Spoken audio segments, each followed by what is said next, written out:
Hola, en este pequeño vídeo vamos a hablar de la sociedad romana y de cómo cambia en los 1230 años más o menos que dura la historia de la civilización romana, desde la monarquía hasta el imperio. Y vamos a empezar hablando de los grupos sociales en los que se articulaba la sociedad, es decir, cómo se encuadraba cada ciudadano en función de sus derechos políticos, de su poder y de su riqueza. Durante la monarquía, la sociedad está compuesta fundamentalmente por dos grupos que ya conocéis, los patricios y los plebeyos, que son lo que llamamos los ciudadanos, es decir, aquellos que tienen algún tipo de derecho político. Por otro lado estarían los no ciudadanos, los libertos y los esclavos. Si os acordáis, los patricios eran los aristócratas, decíamos que eran los descendientes de las primeras familias que fundaron Roma.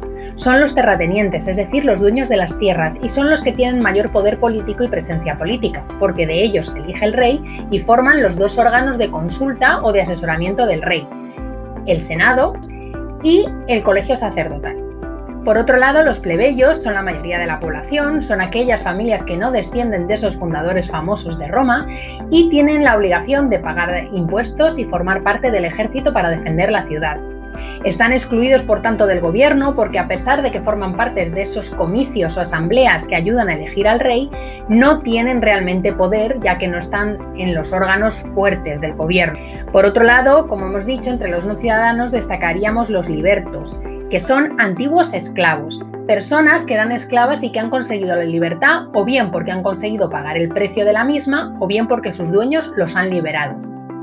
No tienen derechos políticos, pero sí son personas libres. Y por otro lado están los esclavos, como siempre, sin libertad y sin ningún tipo de derecho. No se les considera personas según el derecho romano, sino que son posesiones. Durante la República vamos a observar importantes cambios. Aunque seguimos distinguiendo patricios y plebeyos, es cierto que va a haber algunas diferencias. En primer lugar, los patricios, aunque tienen todo el poder durante los primeros siglos, formando parte del Senado y ostentando las magistraturas, van a ir perdiendo cierta parte de este poder en favor de los plebeyos, que consiguen derechos políticos gracias a esas luchas que inician en el siglo V a.C. y de las que ya hemos hablado. Sin embargo, el mayor cambio no es ese. El mayor cambio es en la aparición de un grupo intermedio que podríamos considerar una clase media, que es el de los equites, que significa literalmente los caballeros, aquellos que tenían dinero suficiente para integrar dentro del ejército la caballería, es decir, pagarse un caballo.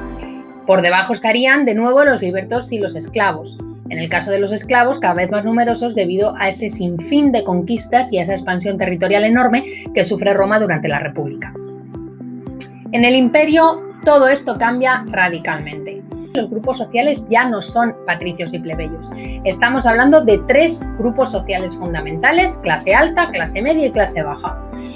El grupo alto es lo que llamamos la nobilitas, la nobleza, y ya no son patricios. Son patricios y plebeyos, son todos aquellos que trabajan para la administración imperial y que son los hombres fuertes, las familias más poderosas de Roma.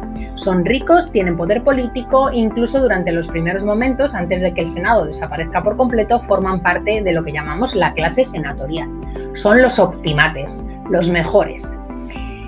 Después tendríamos a los equites, los caballeros, que son la clase media integrada por patricios y por plebeyos, ya no solo por plebeyos enriquecidos, sino por patricios menos poderosos. Y por último tenemos la plebe, que es la mayoría de la población trabajadora e incluso la población en situación de pobreza. Tendríamos de nuevo los no ciudadanos como los libertos y los esclavos.